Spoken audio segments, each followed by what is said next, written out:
Hey, how's it going, guys? Mush back at it with another video. I have a very interesting series of tweets coming from someone who was a former developer at Valve, and he claimed that Steam as a platform was actually killing PC gaming. Now, him being a former employee, you can say that this is just some disgruntled employee talk. However, I want to actually assess everything he said, and there is some validity to what he says. However, before I actually take a look at his tweets, I want to mention that for a lot of you guys that are younger, or you're just looking to get into PC gaming, or you've gotten into PC gaming relatively recently, and you've always had Steam as an integral part of your PC gaming experience, you guys probably aren't aware how Steam has so fundamentally changed the landscape of PC gaming. Even from when I started PC gaming, this was back 2010, 2011, and Steam was pretty popular at that point. It was the most notable platform, and the majority of games were released on there. But to see the evolution of Steam through, 2010 until 2018, for some of you guys that are even longer in the tooth and you've been PC gaming since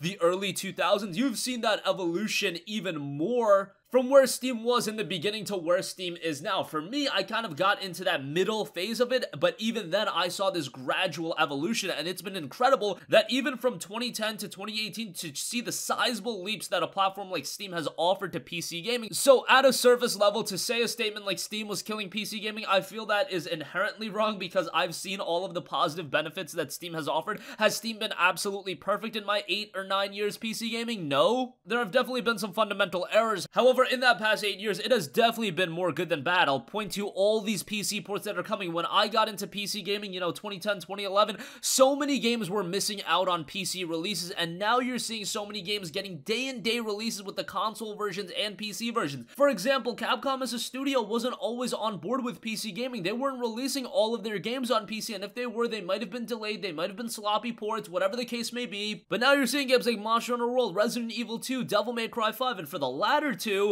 they were released day and day with the console versions, and you can say for all three of those games that the definitive version is on PC, and the PC ports were rather good. In the case of Monster Hunter World, it had some network issues, but that has been mostly remedied, and it is an incredible game. And you look at every other game and franchise that has been able to make strides on PC, sure, are those games catering towards everyone? No, but Steam offers them a platform to get promoted, a platform to get sold easily. And even if you make the argument that there are too many games on Steam, there's a lot of shovelware, whatever the case may be, the more games, the merrier. I would rather have 50,000 games where only 5,000 of them are good than only having 2,500 games on Steam. And let's say that's in a given year, even I have to shovel through all of the shovelware. Could Steam make it easier to get to the games I want? Sure. But as a whole, Steam has done so much good for PC gaming, not only for the game releases, but for the game sales, for game promotion, because everybody is just congregated onto this one platform that even some of the more niche games, they could get promoted pretty effectively without the publisher having to have a gigantic budget. And Steam just parlays into so many other elements. Steam opens the door for games to get promoted on platforms like social media,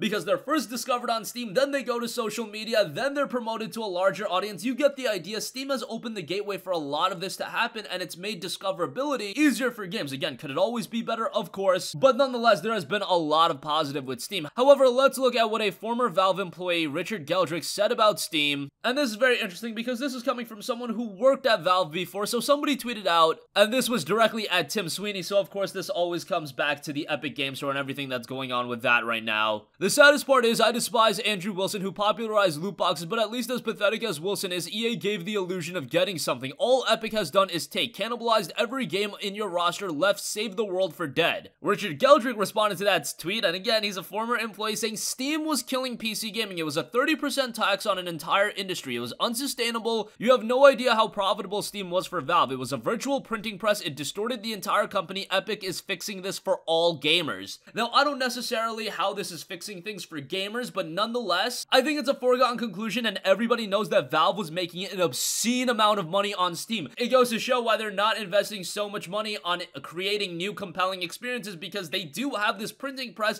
where they don't have to do much work outside of keeping up the overhead for Steam, which is sizable, don't get me wrong, but because they're getting all this money from other publishers and developers based on just selling their games, they're making so much money that it doesn't even matter at this point. And saying it's 30% is a little bit misleading, misleading at this point. I see that 30% number thrown out a lot with Steam. Steam's not getting that entirety of that 30%, and they have it where if you break with certain revenue thresholds, they actually start getting less than 30%, and they give more and more of the money to developers and publishers. I don't think that's necessarily the most effective way to do things, because how the system works on Steam is, say that the revenue threshold you have to break is $1 million for a game, and then you'll start seeing extra percentages. You only start seeing extra percentages of the revenue surpassing $1 million.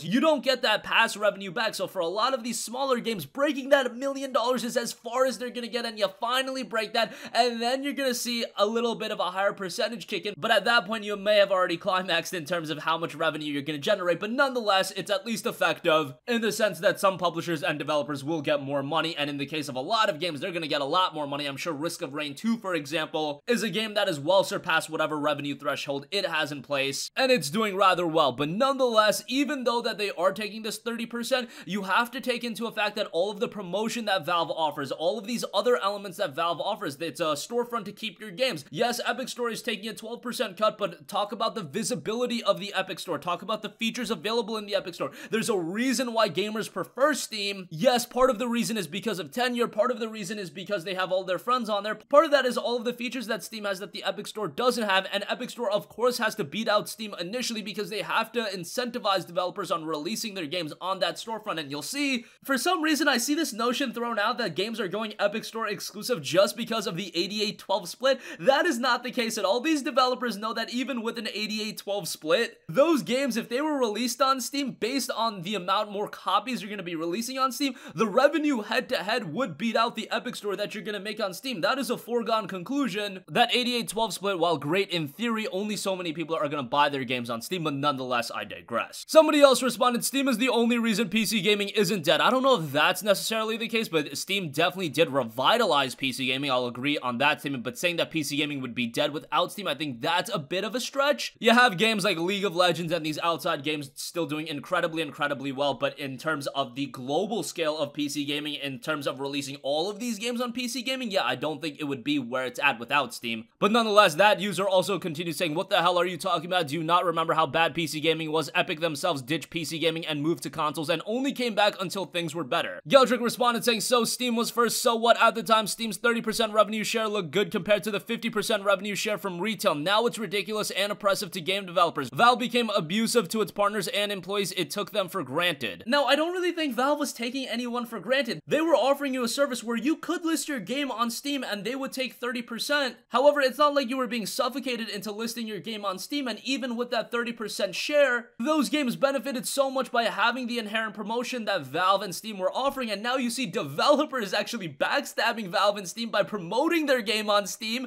and then going ahead and signing Epic exclusive deals. I'm looking at you, Outer Worlds. I'm looking at you, Sinking City. Whoever made decisions like that, that's a scumbag move, but nonetheless, they'll take Valve and use their promotion, but when it's time to actually release the game, you'll go sign these exclusivity deals. Yeah, that's really good for the developers and publishers because they get the best of both worlds, but in terms of morality, you can see how that's a little bit effed up. Nonetheless, from my vantage point, it doesn't seem like Valve is abusive. I'm sure Epic Games seems a little nicer at this point because they're getting all that money up front. A game like Dangerous Driving, how many copies was it really gonna sell? So yeah, Epic Games probably isn't as abusive because yes, they're writing these big fat checks thanks to Fortnite money, but I don't think Valve actually ever mistreated developers as a whole at a large scale. Have there been instances here and there? I'm sure you can point them out, but there's been so much more good done by Valve than bad, and I know it's fun to meme on Valve, I know it's fun to meme on gaming, but look at all the positives they've done for PC gaming. To say they're killing PC gaming or they became abusive, they offered a platform to target so many more gamers for a lot of games that wouldn't have done rather well if they were released on their own platform, if they were released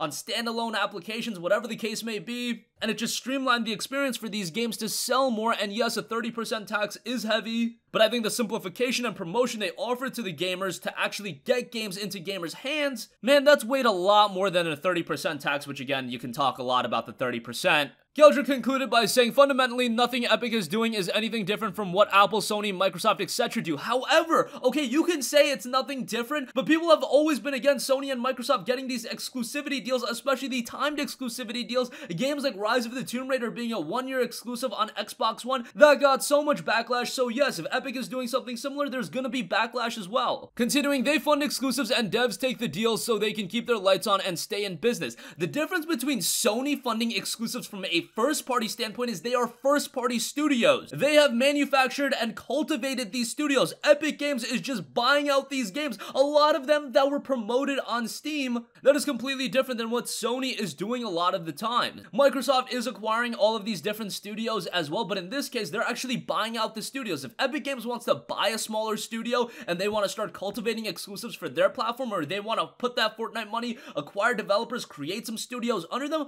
by all means, do that. That's why people aren't clamoring for Valve's games to be released on like Origin. Valve's gonna keep their own games on their own platform. That's a foregone conclusion, unless they see an opportunity for themselves to expand those games, and that's why Ubisoft used to release their games on Steam, because it offered an opportunity for those games' player bases to be expanded. You get the idea. And he concluded by saying what gamers are all missing out on is that the PC game industry has fundamentally and permanently changed. Exclusives and multiple viable competing storefronts are now standard practices on the PC. They must be for it to grow and remain sustainable, viable as a business. Now, I'm not necessarily in disagreement with that. I am all for multiple storefronts. I am all for everyone competing with each other, and I get where Epic Games is coming from. They need to sign these exclusive agreement deals if they want people to go on over to their service. Even if they offer a compelling service, just because of the tenure that Steam has in place, based on all of the users that have already signed up, based on a lot of gamers just not liking change, how do you get them to accept change? How do you get them to go on over to a different platform? Yes, you can create a more compelling service, but the be-all, end-all is the games offering, and Fortnite is only going to win so many people over. You gotta get games like Borderlands 3, you gotta get games like Metro Exodus, you gotta try to get games like Red Dead Redemption 2. Yes, it sucks for the gamer, but I get it from an Epic standpoint. This is what they have to do to grow their storefront, and I actually understand where he's coming from with that, and it's a really good scenario to be in for the developers and publishers, because more options for them are great.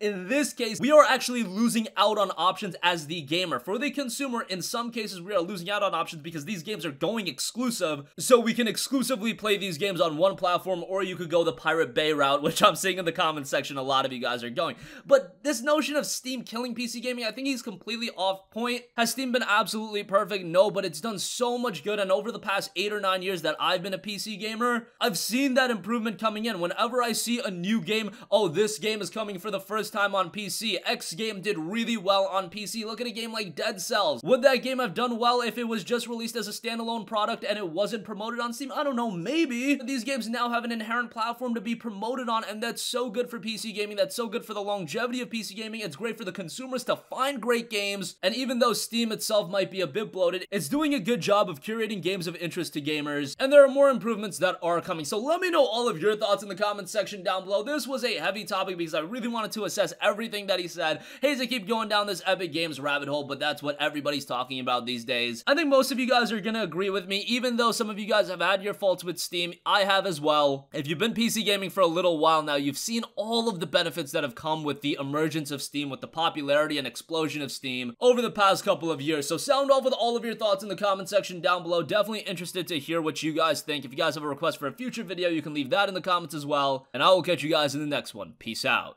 Hey, what's going on, guys? Mush here again. Hope you enjoyed the video. As you guys might know, YouTube's notification system is sometimes a little bit wonky, even if you're subscribed to the channel. Maybe you're not abundantly aware that I uploaded a video. To remedy that situation, make sure you hit the bell notification button. This way, whenever I upload a new video, and I try to upload as consistently as possible, you will be notified directly of the upload, and you can watch it as soon as it goes live. I would really appreciate it if you guys hit that button so you can stay up to date with all of the content I'm posting. But as always, guys, thanks for watching, and I'll catch you guys in the next one. Peace out.